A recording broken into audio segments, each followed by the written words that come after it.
Let's talk about some of the common terms that you're going to hear when you're involved in the startup industry. Now, the things I'm going to go through today may seem really basic for some of you, but I imagine there might be a couple of terms that I use today that you won't be familiar with. So I'm going all the way from very, very basic to a few that may not be something you've heard before if you're not actively involved in the startup industry or involved in particularly the funding side of the startup industry. So let's just go through them. Now, the first one, you had better know this one, and that's equity. And I just want to clarify what we're talking about when we talk about equity funding.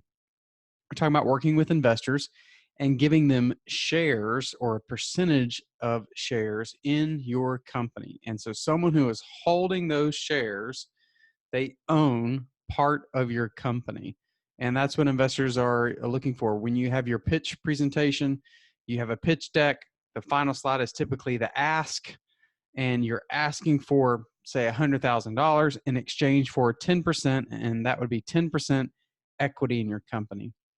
So, pretty basic one. If you didn't know what that one is, then you're probably in the wrong industry, or you're very early in your exploration of the startup industry. So, equity funding, equity is when you're giving someone shares in your company. By the way, it doesn't have to be investors. You can be giving equity to co-founders. You can be giving equity to key employees. Those types of things occur in the startup industry.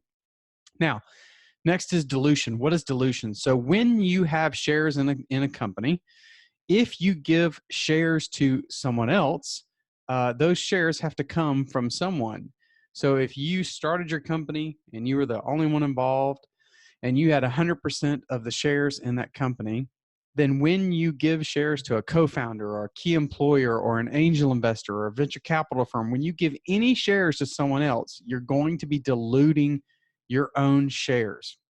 Now, one of the ways when you start a company that you can you're still diluting, but one of the ways you can prepare for giving shares to someone other than the original founders is by leaving some shares outstanding. It's a little bit more of an advanced thought process than I want to run into today, but just know that when you're giving the shares to someone else, you are diluting your own shares.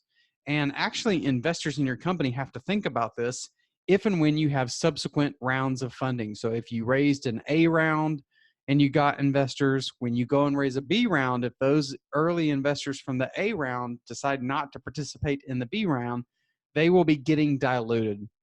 Now, just a note on dilution. Dilution is okay. It's a natural process in startups and startup funding.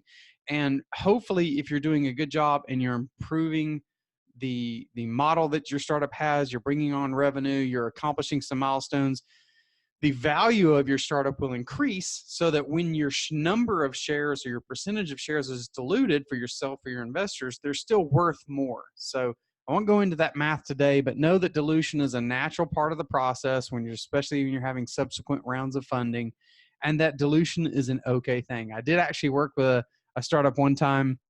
I remember being on their back porch overlooking the lake. We were talking about the investors they were about to bring on, and one of the shareholders said, well, I'm still going to own 38% of this company. And I had to run him through the math and say, no, just by giving up 5% equity to this other group, you will have to be diluted because they didn't have any outstanding shares, or they didn't have any unissued.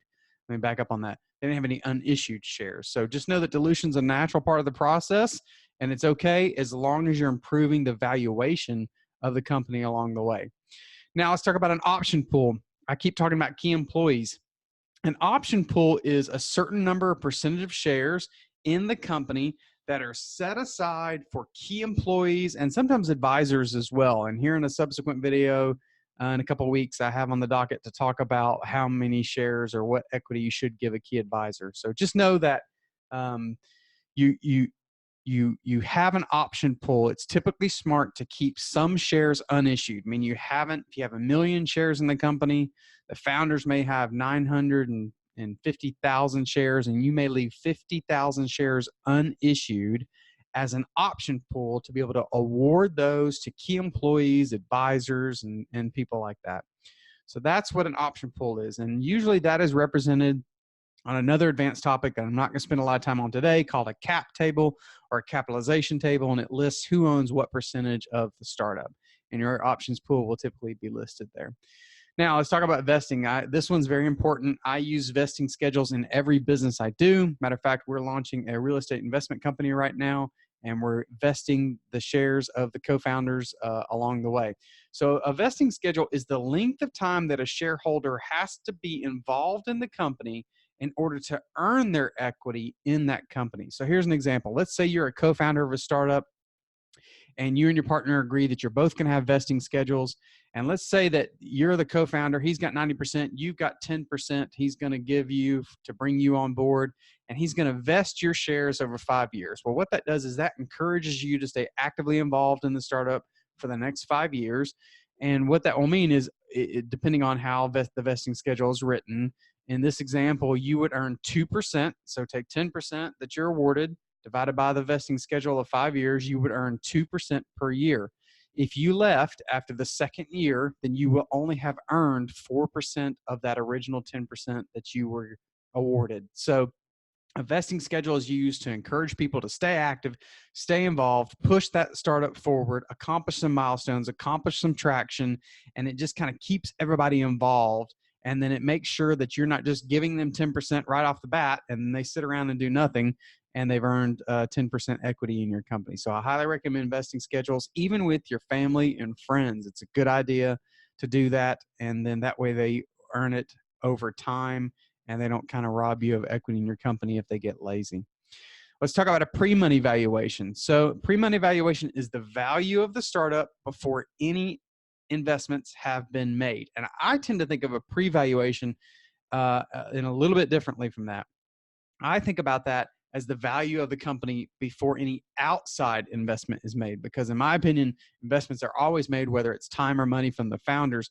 A pre-money valuation is the value of that company before someone outside of that core group comes in and puts money into it. Now, it's hard to get to pre-money valuation, particularly with startups. You have to use a lot of different metrics to try and get to one, and that's why convertible debts are popular, so that they kick that valuation down the road. But a pre-money valuation is just before anybody else gets involved.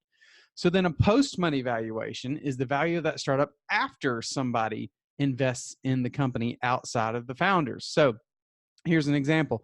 The easiest way to calculate a post-money valuation is you just take the pre-money valuation and you add the dollar amount invested. So let's say that you and your potential investor agree that the pre-money valuation of the company, based on the ideas and traction, and you've got patents and you've got a few customers, and so you can project revenue moving forward. Let's say you agree that the pre-money valuation is $1 million. If he agrees to invest $1 million in your business, the post-money valuation is now $2 million. Pretty simple. Pre-money valuation of $1 million.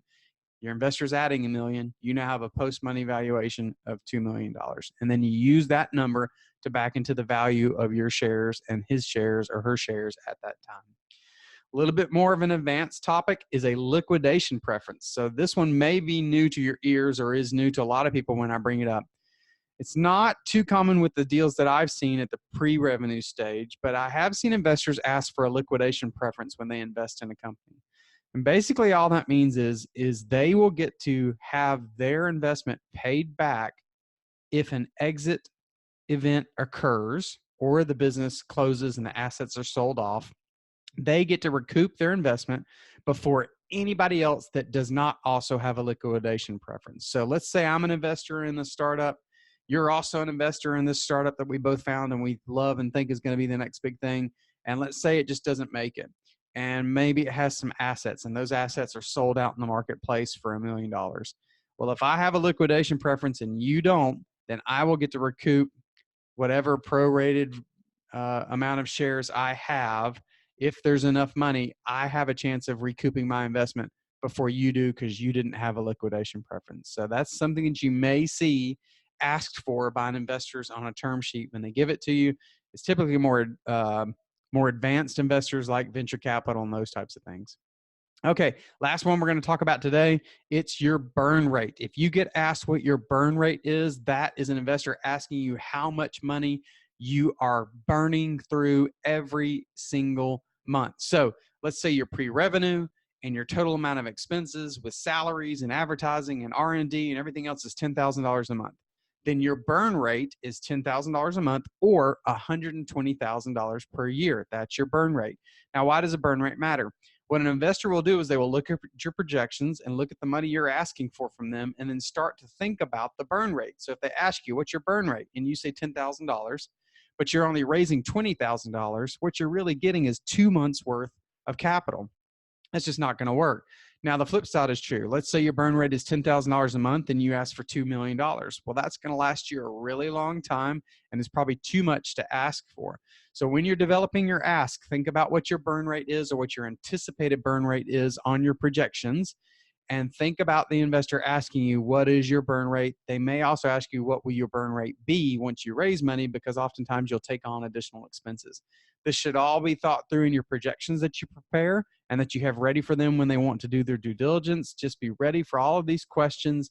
Know about these terms. What I want you to really get from today is it's good to know these, but you don't have to be an expert. Don't fake it until you make it. Don't make up answers to their questions. If you don't know an answer, tell them you will get them one. But it's good to know these basic terms because they may just come up. Until next time I see you, I hope you find your voice and find funding. Thanks a lot. See you later.